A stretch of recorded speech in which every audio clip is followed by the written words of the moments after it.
I'd like to begin. I mean, there's a lot of history here in this book, and there's a lot to discuss that's relevant to the current moment. But I would like to begin by discussing lawn signs. I'm talking about a specific kind of lawn sign that you may see in a specific kind of neighborhood. It is the lawn sign that says, "In this house, we believe." And then after that, there's a list of things that the people in the house believe in.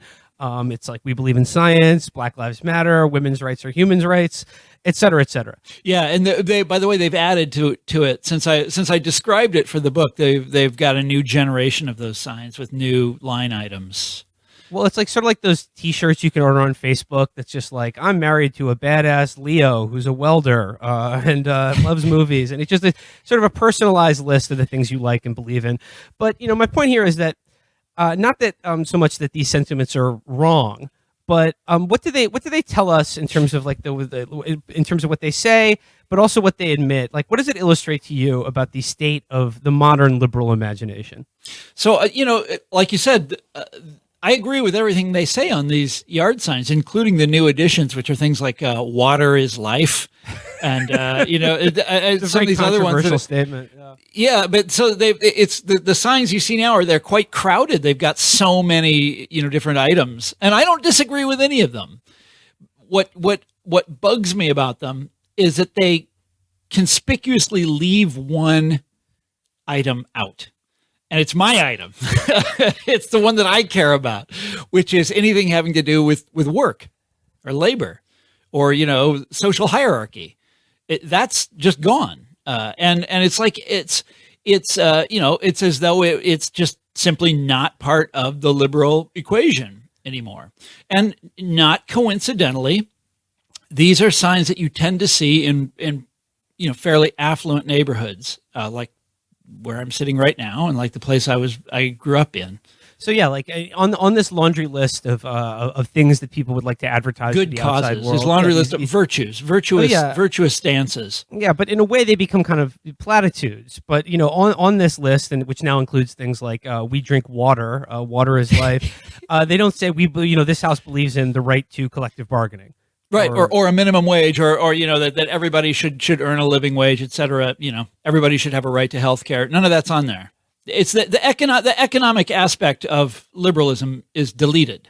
And it's sort of a way in which these, as you mentioned, mostly affluent people use to promote themselves, not just themselves individually as good, morally decent people, but to promote like their class as the correct leaders of the nation. Yes, like the morally good people. Exactly. And that's, in my mind, that is one of the most interesting aspects of the Trump years the change has been going on for a long time, which is the sort of emergence of the professional, white collar elite as the rank and file of the left or the Democratic Party, or however you want to put it. I mean, you know what I'm talking about. This is a change that's been going on for a long time. I wrote a whole book about it that came out in 2016, but now it's everywhere, and it's in your face all the time. And the most sort of shocking example of it to me just happened here recently. So I'm from Kansas City originally, but I'm from the suburbs that are in Kansas. Okay, not Missouri, but in Kansas, Johnson County, Kansas, and this is the most affluent county in Kansas by far. And the neighborhood that I grew up in is the most affluent neighborhood in Johnson County. My family were not particularly, they aren't particularly rich, but that's nevertheless where I happened to, live when I was a child. And so I knew these people, and I played with their kids. And this is literally the ruling class of the state of Kansas, right? They own the place.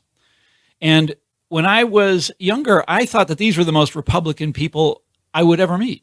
They were, this is Bob Dole's people. This is Dwight D. Eisenhower's people. And I went back and looked at it, and the county that I grew up in voted for every Republican, well, for only Republicans in presidential elections, going all the way back to Woodrow Wilson. The last time they voted for a Democrat was in 1916. And that means, so the state of Kansas has gone for Democrats several times. Like they went for Roosevelt, they went for Lyndon Johnson, but not my county. It always went for the Republican. Well, it went for Biden. And, first time in over 100 years. And if you dig down into the data, the neighborhood that I grew up in, Biden won every single precinct. And this is part of a larger shift that is going on all around us that none of us really have a grasp of yet. Because if you asked me 20 years ago how to describe Republicans or conservatism or something like that, I'd say, well, that's the ruling class. That's the Koch brothers. That's the people that own this country. Republicans are the party of big business and of organized money, and that explains like 90% of American politics. Well, that's not so clear anymore. And that's those yard signs are. I wandered pretty far afield from that, but those yard signs are a funny manifestation of this new sort of coalition of the elite that has come together around the Democratic Party in the last couple of years. Yeah, and you said like this shift has been going on over a long time, but like just to ground it in the present day before returning to the past. You write towards the end of the book that the battle over what populism means is really about how liberals view themselves and their relationship to the country that they want to reform and the people that they want to lead. So in terms of like what has led to this change in the liberal mind about their attitude towards populism, but what that really means is the people, the little guy, the underdog. And as a consequence, how does this affect the things that liberals, progressives, the left, whatever you want to call them, want to do or not do with power? It's a big question. I mean, it's in some ways that's the biggest question, and what you have seen just in the course of my lifetime is a souring of the relationship between liberalism and the people. Liberalism let's be specific about what I mean by populism, which is mass movements of working class people, transracial movements of working class people. These are movements like that are in extremely bad odor with Democrats and liberals nowadays. There is a sense among liberals that that ordinary people are the problem with America. There are people that state this openly and explicitly. Do you remember there was an essay that everybody was talking about back in 2016 where he was sort of contemplating the rise of Trump and the rise of what he called populism, and he said the author of this essay said that the problem is not that I'm going to get it wrong. It's not that America's elites have abandoned the working class, the ordinary people. It's the other way around. The problem in America is that ordinary people no longer have faith in we the elite. Yeah, I have a few examples, a few clips here from some of our favorite writers and thinkers. They include Andrew Sullivan, who had a 2016 essay entitled "Democracies End When They Are Too Democratic." Yasha Mounk in "The People versus Democracy." A great scholar of populism, by the way. Describe populism as a disease. And then I think Jonathan Rauch is the guy you're thinking of. He says, our most pressing political problem today is that the country abandoned the establishment, not the other way around. We also have David Brooks in the New York Times wrote that populism is the word we use to describe the hatred of excellence by the mediocre. Tom Nichols wrote in Foreign Affairs that America has lost its face in expertise. And we have now into populism is now the celebration of ignorance. I don't know about Jonathan Rauch. I don't know about Jonathan Rauch, but every single one of those people loudly promoted the war in Iraq. Yeah. Yeah. And so this is the result of, it's a long-term shift that suddenly came to a head just here in the last few years. Okay. So liberalism started identifying itself with, I don't want to say intellectuals, but with the highly educated. This sort of begins in the 1950s. And, it has a sort of a rocky relationship during the Vietnam War period and stuff like that. But then in the 1970s, 80s, and 90s, it becomes pretty open. There was a group called the Democratic Leadership Council. Do you remember these guys? Of course. Yeah, well, the whole idea was that the Democrats had to give up on the New Deal and on organized labor and had to reach out and embrace what they had this great euphemism for these guys, the learning class.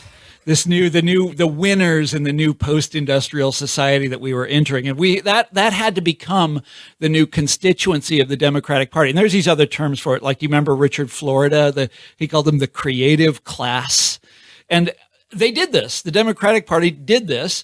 And by and large, they succeeded at doing this. Now, this was not a great recipe for success for many years. This is the opposite, right? But now this seems to have worked, and they identify themselves very openly with this highly educated, affluent, white collar elite. And it really disturbs them when when all of a sudden people aren't listening to the the affluent, highly educated white collar elite anymore. And it's not just that they have eschewed doing any things like breaking up monopolies or breaking up the big banks doing after they don't the want to do that financial stuff. crisis. It's also that they have sort of disdain ideology in general of any kind, because our passionate belief in anything is dangerous to them. And I'm wondering, like, this process has been going on for a long time, as you mentioned, but just how specifically have the election of Trump, Brexit in England, and the two primary runs of Bernie Sanders really like supercharged this in these people's Well, minds? that's the whole thing right there. It's like, so the word populism is the one that they use to all of the things that you just described. They summarize with the word populism, which is, of course, as we get into this, you'll see, is a complete misnomer, except for Bernie Sanders, who I think is as close to a populist as our system as we have nowadays. But those are the things that really brought this, all this stuff to a head. You look back at the Obama administration, they weren't all that worried about Occupy Wall Street. They were much, much, much more worried about appeasing the bankers. There was not a whole lot of worry about, a whole lot of concern about people who didn't like NAFTA, for example. This is all. This is a shocking thing to them that there are such people out there. And well, I mean, you bring it up. There are a lot of people now, especially on the right and some on the left, who are claiming the mantle of populism. So like, but you point you point out how absolutely suicidal it is for like liberals or really anyone to cede that ground to like the right. So like, what would you like? How do the right populists, like, I don't know, the Josh Hawley, Tom Cotton, and Trump himself, like, what would you say about like their claim to like the history of this movement that you're talking about? Like, in any sense, can well, they don't Trump... know. They don't know anything about the history of it. They've just taken. I mean, come on, these are politicians. They don't know anything about that. I would have said, a while ago, if you asked me, that Steve Bannon knew a little bit about it, but not really. Pat Buchanan likes to call himself a populist, but it's not clear he really knows anything about it either. By the way, Trump's entire act was basically swiped from Pat Buchanan. Only Trump is a lot better at it than Buchanan was. But I mean, if there's one thing about Trump or Brexit, I mean, it did make the a certain kind of elite in this country terrified, angry, and upset. Yes. I mean, so it takes on a veneer, because like the people that are terrified by it or denouncing it do have a certain anti-populist. Yes. Now that is the continuity. That's the sort of through line that really started to intrigue me as I was writing this book. The people know. Is this history of anti-populism, and I did not expect to find this when I started writing the book. But the continuity between, just to take a step back, the word populist was invented by a bunch of guys in the state of Kansas, my home state, to describe a left-wing third-party movement. It was a kind of effort to build a labor party like they have in England, in America, and they called it populism. Okay, anyhow, so there is a populist tradition in American life. It is much diminished nowadays. There are examples, like I mentioned Bernie Sanders earlier. We can talk about a few other examples if you want, but it's much diminished nowadays. The word is everywhere, but the sort of populist tradition itself has been tamped down quite a bit. Anti-populism, though, there is this direct line from the people who hated the original populist movement in the 1890s to these people around us today. Remember that list of quotations that you read, all of these figures denouncing populism. They're using the exact same idea of what, the danger of mass working class movements, the exact same idea that these people back in the 1890s used in order to smash the original populist movement. The idea being that what is populism? Well, populism is demagoguery. Populism is a form of insolence. It's when the uneducated or the unwashed try to aspire to above their station. They try to run things that they have no idea how to run. Populism is a form of mental illness. All of these things, they said all of these things back in the 1890s, and it's very close to almost word for word. They're saying them again today. And again, without any consciousness that this has happened before. But there is this anti-populist tradition in America that is like, it has no consciousness of itself. But you can trace it as it erupts over the years. But it always erupts in the same way. I call it a democracy scare, this sort of coming together of the tribes, of the elite, in a kind of hysteria against this perceived other, this sort of eruption of what's always perceived as sort of insolence, working class insolence. They're supposed to be doing it is interesting how they have to square this, because what the populist demand is for people to actually have influence over the actions of their government. And there is an understanding that can't be allowed to happen. But if that's the case, how do you maintain, I guess, the facade of democracy? Because they are essentially, at any time they're pressed, they will all admit that this is all just at our sufferance, because we know that if the people were in charge, we wouldn't have these jobs. These jobs wouldn't exist. These positions in society and these levels of remuneration would never be allowed to happen.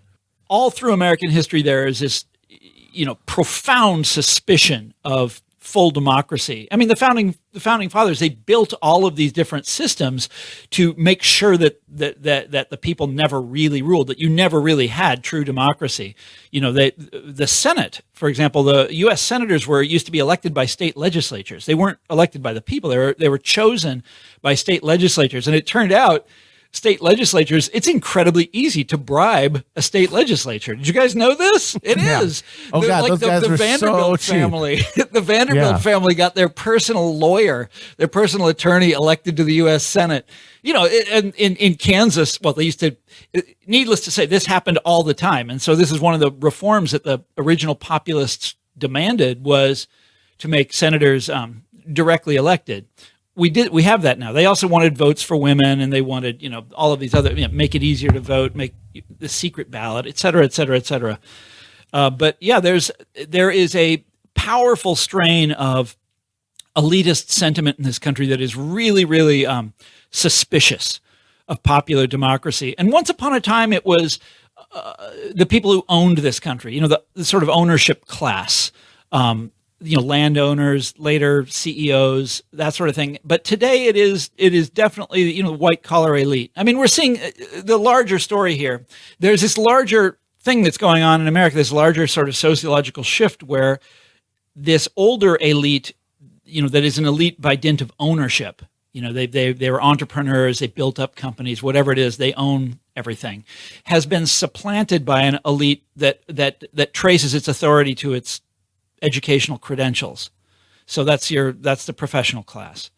And, this is like, you look at Wall Street now, and that's really what Wall Street is nowadays. Wall Street is a lot of guys with PhDs and stuff like that. And that's obviously Silicon Valley. That is the American elite nowadays. And they are supplanting people like the Koch brothers who inherited it, or Donald Trump. But in the way we talk about it now, and like you said, like populism has become a synonym for racism in America today. And it's sort of this idea that the way people think of it, it's like, it's just, it's a code, it's a dog whistle for like the unbridled and like barbaric bigotries that you can use to rile up, like the dum-dums and the angry, hateful people out there.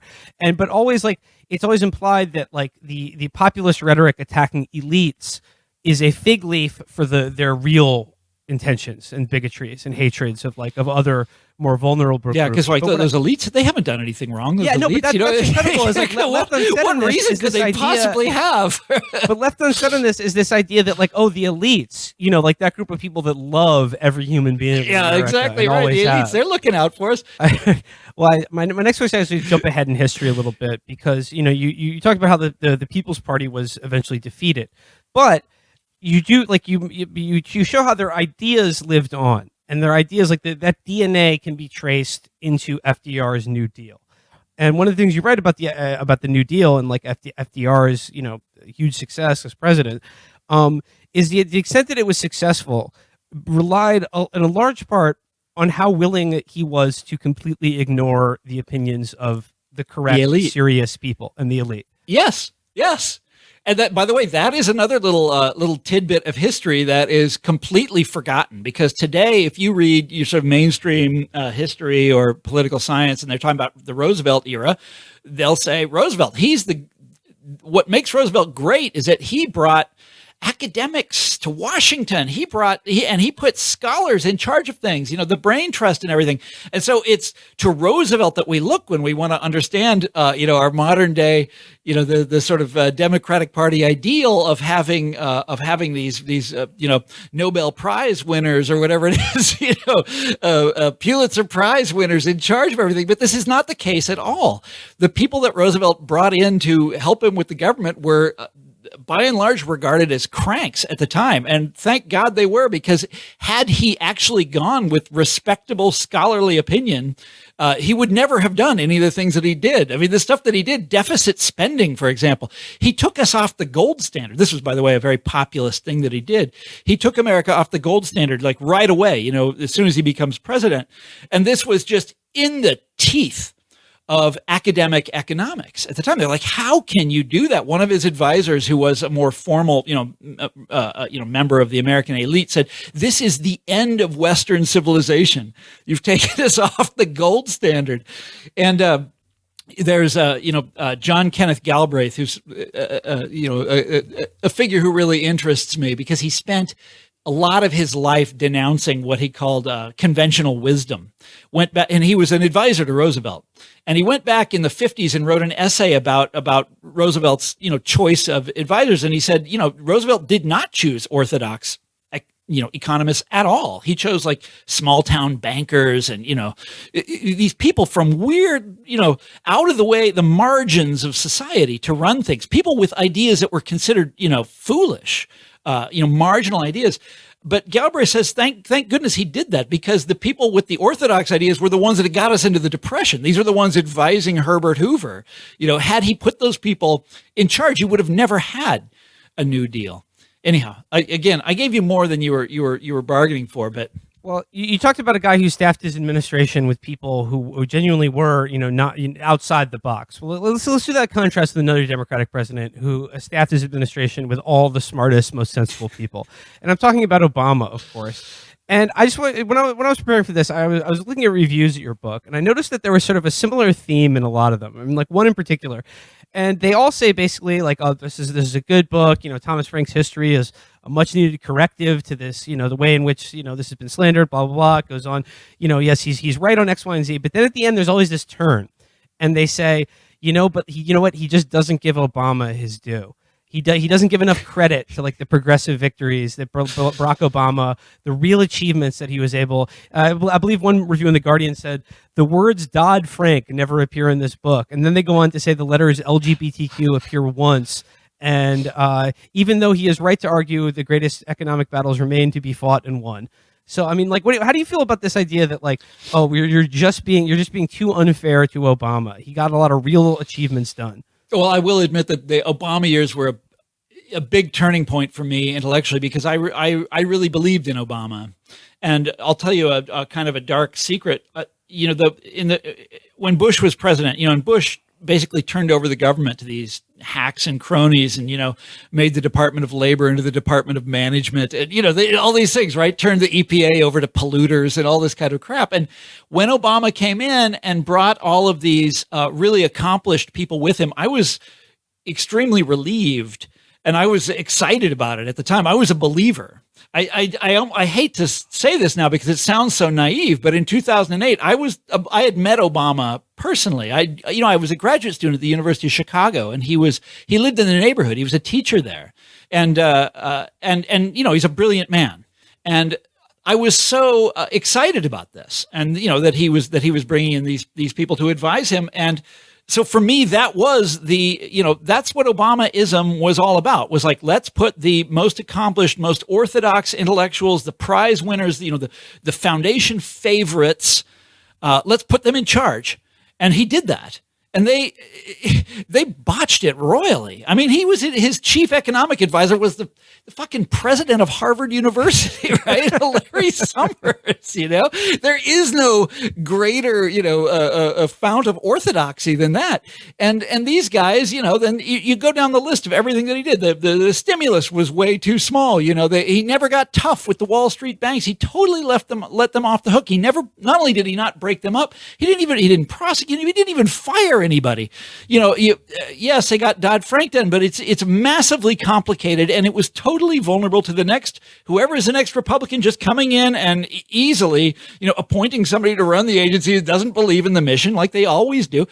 Everything he did was a half measure. You look at Obamacare, which again was, he had this fantastic opportunity before him to reform the American healthcare situation, and this is what he comes up with. This is awful, and that is orthodoxy. That is the best and the brightest working. Doing, and remember, the guy had massive majorities and had a mandate from the American public to do whatever the hell he wanted, and this is what he did, and that's the.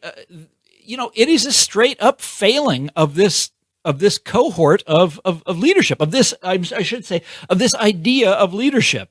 And this is what, it really pushed me in a populist direction, by which I don't mean Donald Trump, but in terms of, we have to, be thinking in terms of mass movements and building mass movements of working people, not in terms of like getting guys from Harvard to run things in Washington. I mean, well, you get into this idea of building mass movements, and I think this gets into like one of the thorniest but like most desperately needed like issues to confront. Is that towards the end of the book you talk about a certain kind of so-called radicalism that demands a kind of like a purity. And not just a purity of like a policy or ideology, but a purity in the individual hearts and minds of every single person involved in it. Yeah. And I think a big thing I'm sort of seeing nowadays is like that, and I think it's an important question as it relates to like the left and any hope of a better future in this country, is can solidarity exist with people outside the we believe in lawn sign community? Because there is currently an idea in vogue that like any attempt at solidarity with poor white people or the quote white working class is not just dangerous, but cannot even be considered until the sin of racism and white supremacy is purged from the individual hearts and minds of each and every person who it theoretically could be seeking to help. Yeah, I mean, well, what you just described there, that's not a recipe for building a movement or for achieving solidarity or for doing any things that the left traditionally did. And it's not a surprise that goes along with what we were talking about at the beginning, the sort of gentrification of the left, that they have this attitude about building a movement. Let me take a step back. My favorite historian of populism, the real deal, I mean, the movement in the 1890s, was a guy called Larry Goodwin. He wrote a fantastic book called Democratic Promise. It came out in the 1970s. It was this granular study of the populist movement. And Goodwin was a really interesting guy. He wasn't a traditional academic. He got his start as he was a organizer in the civil rights movement. And so he was going around in Texas, going door to door and trying to register people to vote and doing all the things that you did back in the 1960s, and he wrote, and he was also a journalist. He wrote about the civil rights movement. He wrote about his experiences. And somewhere along the line, he became interested, as a lot of these civil rights guys did. By the way, this is something that we probably don't have time to go into, but there is this, in the civil rights era, there was this, there were a lot of sort of shout outs to the original populist movement. Martin Luther King himself made a famous one that I talk about in the book. But Goodwin is another guy who comes out of the civil rights movement, decides that he's going to study the original populist movement, and then later on, and then he becomes a professor at Duke, and he runs a oral history of the civil rights movement and this kind of thing. Really, really, really great guy. And he later writes a series of articles sort of theorizing about the larger meaning of populism and how you build a movement, because populism wasn't just a political party. It was a mass movement of working people. It was a farmers' union. And the party came out of that organization, and then they reached out to like the Knights of Labor and the other labor unions that existed at the time. And so he says there's these three great periods in American life. There's populism, this mass movement of farmers. The 1930s, when you have, the CIO, you have this, the massive labor organizing in the 1930s that really catches fire. And then the 1960s, where again, you have massive organizing among ordinary people. And he said, how do you do this? How do you build a movement like these three great examples? And the phrase that he used, and it haunts me. I think about it all the time. The phrase that he uses is you have to show ideological patience, because the people that you're working with did not go to graduate school. They don't know the jargon. They don't know the right way to talk. And a lot of them are backwards. A lot of them are going to be wrong in all sorts of ways. But the idea of building a mass movement is you bring them in and you build them up and you educate them. They get educated when they're part of this movement, and they learn, their attitudes change. Movements change people. But the thing is that ideological patience, what he was talking about, what you had to have if you want to build a mass movement like this. And by the way, I don't know if we're going to be able to get here, but you can't change this system without a mass movement. Okay, putting yard signs in affluent neighborhoods is not going to do it. And having the president of Harvard University, at the Council of Economic Advisors is not going to do it. Building a mass movement is how you do it. But you can't have a mass movement if your whole idea is to establish what a superior individual you are than everybody else in the world. If it's all about purity and so the term that I use is the utopia of scolding, because that's Bethesda. That's where I live now. It's the utopia of scolding. It's these people who have these gilded lives, these beautiful lives. They live in these beautiful homes. They have a swimming pool. They drive a fancy car. They have a wonderful life. And their approach to politics is to scold people, to shake their finger. It's like you're wrong about this. There's something wrong with you. There's a whole class of people out here that didn't get it, that aren't as well educated as me, that don't understand things.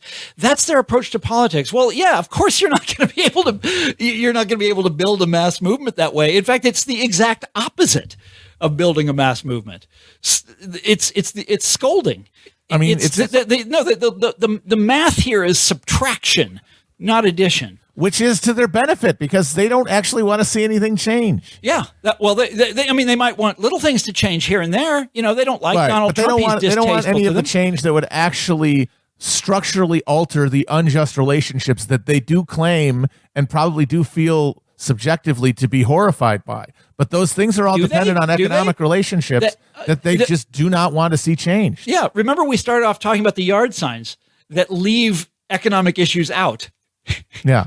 I don't know that. I mean, why? And I have many examples of this in the book, and I've got many more that I've come up since it was published. Once you guys start looking, you'll see it everywhere. This kind of liberal, or this kind of Democrat that is in favor of all sorts of good things that I agree with. Right? I'm very liberal. I'm on the left. Things that I agree with, but they always leave out the economic stuff. They always leave out, when they're talking about issues, they always leave out labor. They always leave out the workplace. They always leave out, the minimum wage. I mean, we all saw what happened with Biden and the minimum wage, a few weeks ago. That's just not part of their frame of reference. They're not interested in changing those things.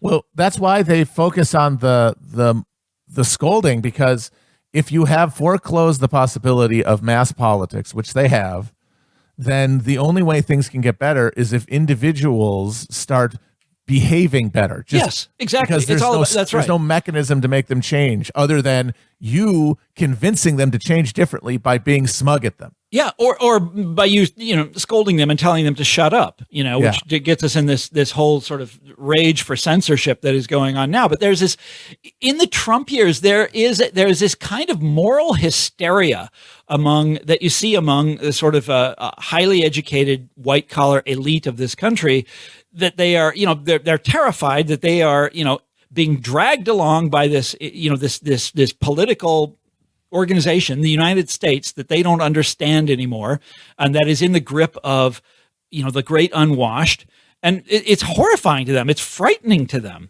And now they've got their way.